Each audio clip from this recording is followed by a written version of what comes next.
સમાચારમાં આગળ વાત કરીશું વડોદરાની તો વડોદરાના વીએમસીના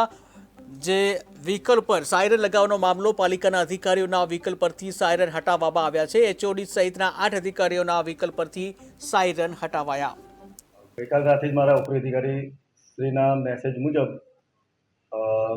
કોર્પોરેશનના અધિકારીશ્રીઓના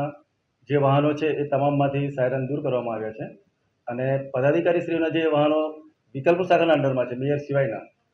એ વાહનોમાં સભા સેક્રેટરીની સૂચના મળેથી આગળની કાર્ય કરવામાં આવશે। રાણા જે મિકેનિકલ ડિપાર્ટમેન્ટ જુએ છે જેમાં બધાની ગાડીઓ એમના એ ડિપાર્ટમેન્ટના હસ્તક હોય છે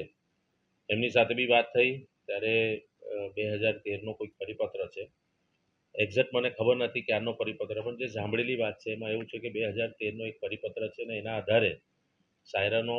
લગાવી શકાય નહીં એટલે કાલે બધા અધિકારીઓના વ્હીકલો પરથી સાયરન નીકળી ગયા છે ને મારી પણ કાલે સભાને લીધે મારી ગાડી ગઈ નહોતી શકી ને મારી ગાડી પણ અત્યારે સાયરન રિમૂવ કરવા જઈ રહી છે। જ્યાં સુધી હોદ્દેદારોની વાત છે ત્યારે આ પરિપત્રના આધારે અમે હોદ્દેદારો સાથે ચર્ચા કરીશું અને હોદ્દેદારો એની પર શું નિર્ણય કરે છે એ પ્રમાણે આગળ વધીશું કારણ કે 2013નો પરિપત્ર છે એના પછીનું નવું કોઈ નોટિફિકેશન આવ્યું છે કે નહીં અને અન્ય મહાનગરપાલિકાઓમાં પણ ત્યાંના હોદ્દેદારો